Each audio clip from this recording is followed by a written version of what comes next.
con Nicolás López, director de análisis de renta variable de Singular Bank. Nicolás, muy buenas tardes.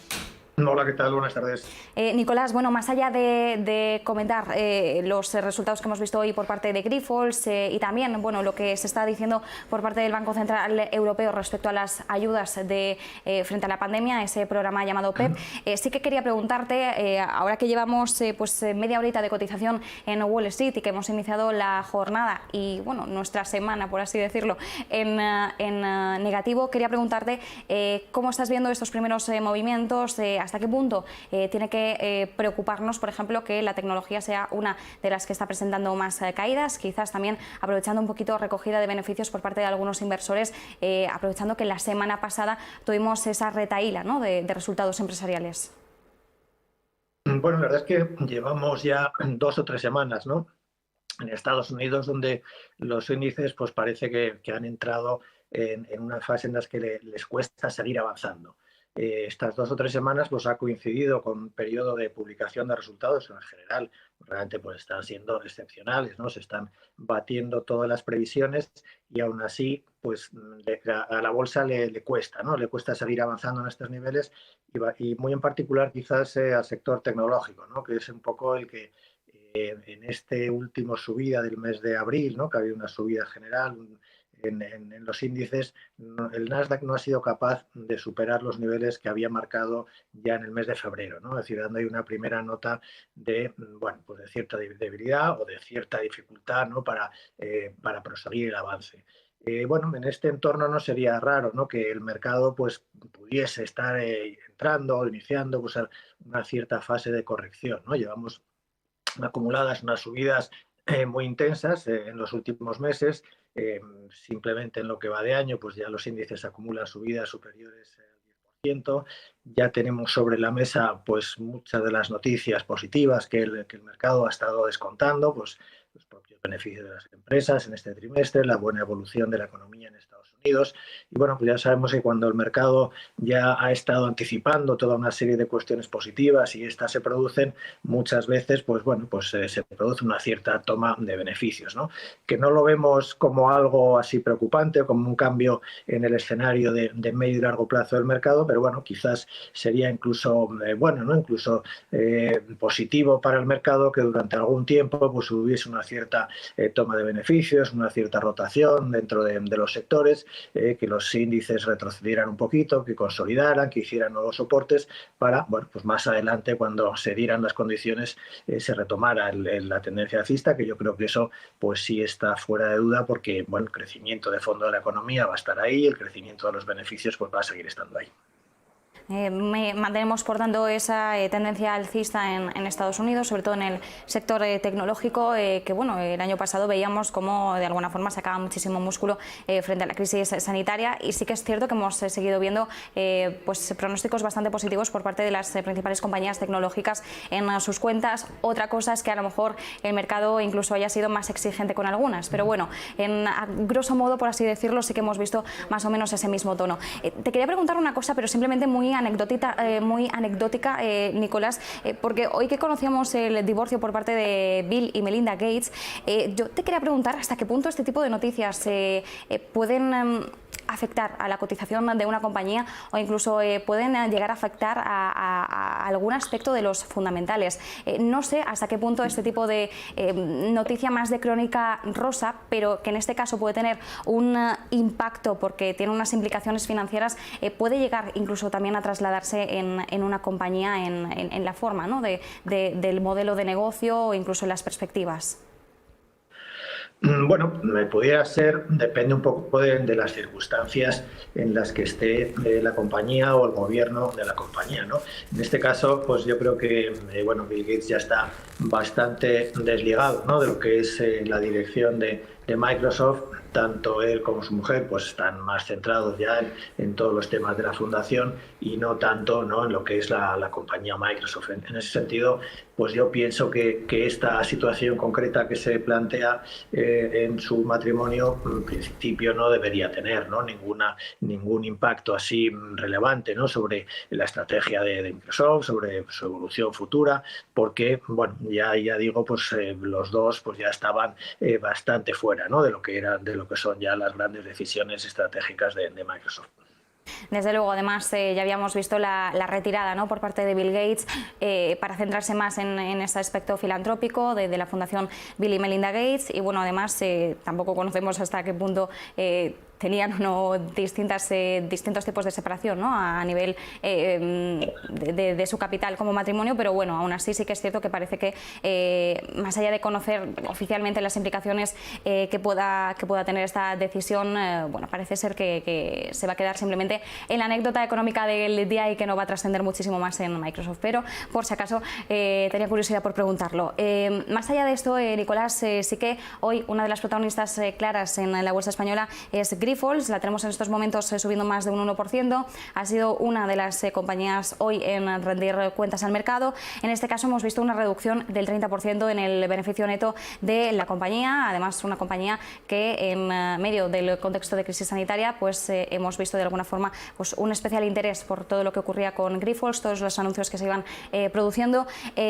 ¿Cómo has visto estos resultados? ¿Hasta qué punto podemos hacer una u otra lectura y de qué forma podemos tomarnos, por ejemplo, algunas de las líneas a futuro que ha ido lanzando la compañía? Bueno, la verdad es que no ha habido demasiada sorpresa, ¿no? Los resultados siguen un poco la línea de estos últimos trimestres.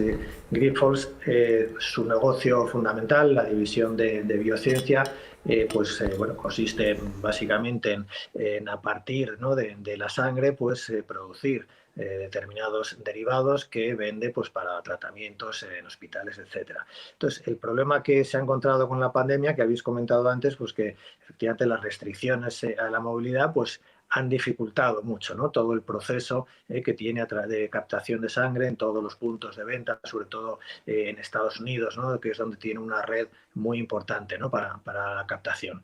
Y eso es lo que ha hecho que tenga una producción menor de lo normal, y aunque la compañía pues dice que la demanda de sus productos sigue siendo muy fuerte, pues no han podido, ¿no?, producir a los niveles en los que estaban produciendo antes de la crisis. Ese es un factor. El otro factor, pues también la fortaleza del dólar, la debilidad en este caso del dólar, la fortaleza del euro frente al dólar. Grifols tiene una parte importante de su negocio en Estados Unidos y en consecuencia al traducir esas cifras en dólares a euros, el hecho de que el euro se haya apreciado, ¿no?, a lo largo de estos últimos 12 meses frente al dólar, pues también ha tenido un impacto significativo en las cuentas. Sin embargo, bueno, yo creo que el comportamiento en el mercado pues ya desde hace algún tiempo ha mejorado bastante, tuvo su época, su corrección importante, pero ya desde hace 2 o 3 meses el mercado entiende que estamos llegando un poco al final, ¿no?, de esta fase de dificultades para la compañía y que en próximos trimestres pues la situación pues va a mejorar sustancialmente, ¿no? Y bueno, yo creo que es un poco lo que efectivamente cabe esperar, ¿no?, que vaya a recuperar otra vez sus niveles de producción normales y que en consecuencia en próximos trimestres pues veamos una recuperación significativa de sus beneficios, ¿no? Bueno, de ahí también el comportamiento sostenido hoy, ¿no?, en el mercado, pese a que así a primera vista pues los resultados con esa caída, ¿no?, importante de los beneficios y también de los ingresos parecen negativos, lo son, pero bueno, el mercado ya está un poco mirando, como pasa con otras muchas compañías, ¿no?, hacia la recuperación que se espera en próximos trimestres. Ecoener hoy debutaba en bolsa, hemos visto caídas para la compañía. Y yo te quería preguntar hasta qué punto tenemos que tomarnos estas caídas de hoy como quizás que no hay tanto apetito inversor por este tipo de compañías. En este caso estamos hablando de una compañía de renovables gallega, de A Coruña. Es difícil, ¿no? Al final es el primer día de cotización, no podemos sacar tampoco, no podemos hacer conjeturas ni tampoco podemos hablar muchísimo del tema, pero bueno, ya que es la noticia del día y mirando tan a corto plazo, quería preguntarte un poquito por las sensaciones iniciales que te ha dado a ti este debut. Bueno, es evidente que hoy se ha encontrado con un día complicado, ¿no? Todo el sector hoy está bajando significativamente y bueno, Ecoener está bajando más o menos, ¿no?, en línea con otras compañías como Solaria, como Siemens Gamesa. Por otra parte, está claro que no estamos en el mejor momento, ¿no?, para las compañías renovables. Este sector pues ha tenido, si no una burbuja, pues sí que desde luego unas subidas quizás un poco excesivas, ¿no? Durante los meses de la pandemia se convirtió en uno de los sectores defensivos, ¿no? Para los inversores, y además está claro que es un sector que va a crecer mucho, ¿no? En los próximos 10 o 15 años todo apunta, ¿no? Que se va a seguir fomentando el desarrollo de las energías renovables. En consecuencia, bueno, pues ahí se creó, ¿no? un interés enorme por todos los inversores que querían estar en ese sector, y eso hace pues que quizás las valoraciones pues se fueran un poco excesivamente fuera de la realidad. Ya llevamos unos meses de ajuste, y bueno, pasa que es difícil saber, ¿no? Si ese ajuste ya está completado, si no, pero lo que está claro es que en este momento pues sacar compañías de estas al mercado pues es más complicado. La propia Ecoener pues ha tenido que reducir, ¿no? el importe que tenía previsto. Pensaba haber captado 186 millones, solo ha podido captar 100 millones al precio que demandaba, y ha reducido, ¿no? en esa cantidad para poder salir al mercado. Todo ello, bueno, pues lo que nos da una idea es que ahora mismo pues es un sector que todavía está con dudas, ¿no? Sobre sus valoraciones, pero en general yo creo que, en mi opinión, ¿no? El sector de renovables es indudable que va a ser de los sectores de crecimiento en los próximos 10 años. Lo que pasa que también pues, es un sector, como sucede en estos casos, pues en el que la volatilidad pues va a estar ahí, las fluctuaciones en sus precios pues van a ser mayores que en otros sectores más tranquilos, y bueno, pues eso un inversor lo tiene que tener en cuenta. Además, compañías como Ecoener pues son compañías pequeñas, bueno, pues lógicamente es un perfil de inversión pues de más riesgo de lo que es una compañía normal, ¿no? de IBEX 35.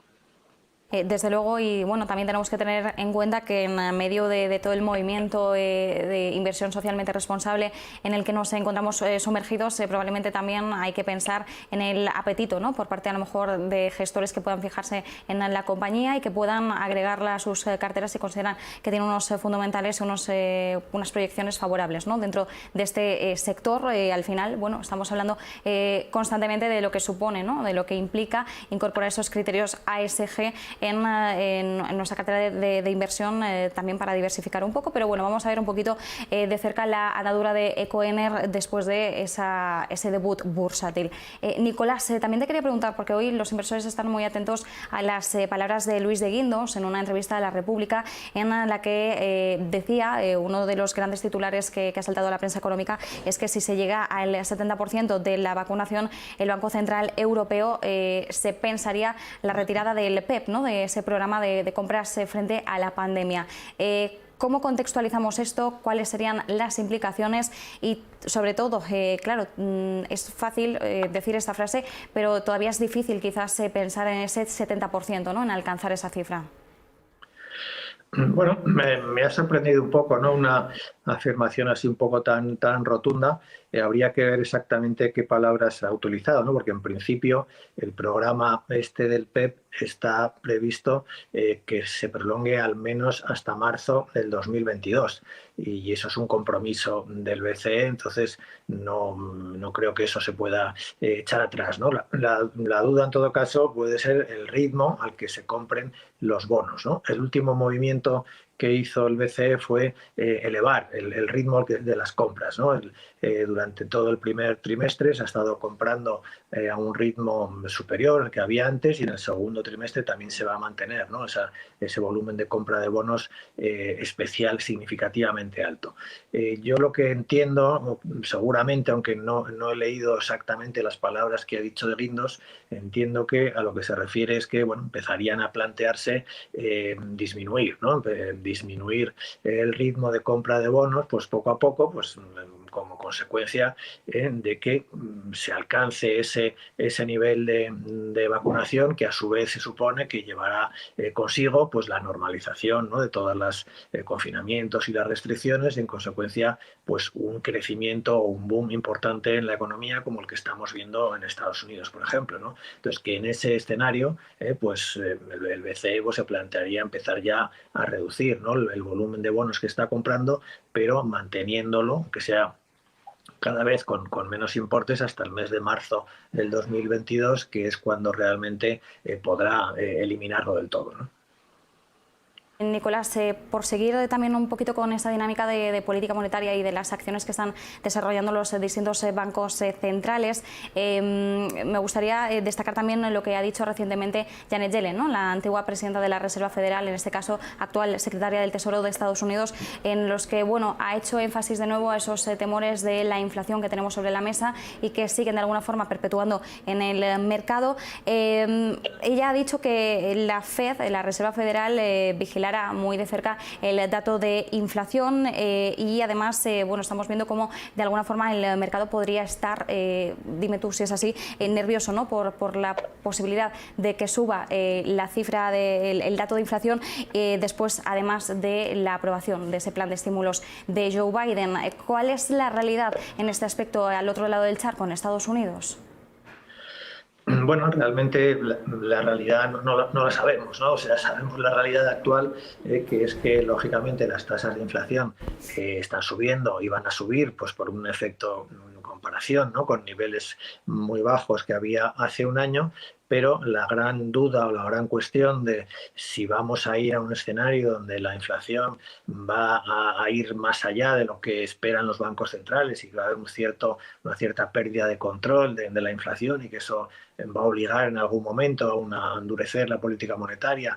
Bueno, esa es un poco la gran duda, ¿no? Desde luego, los mercados de momento no parece, ¿no?, que tengan un gran temor a ese escenario. Es verdad que ha habido un repunte en la rentabilidad de los bonos a largo plazo, pero bastante modesto, bastante moderado y normal, ¿no?, teniendo en cuenta pues, que la inflación efectivamente está subiendo y que la economía va a crecer más.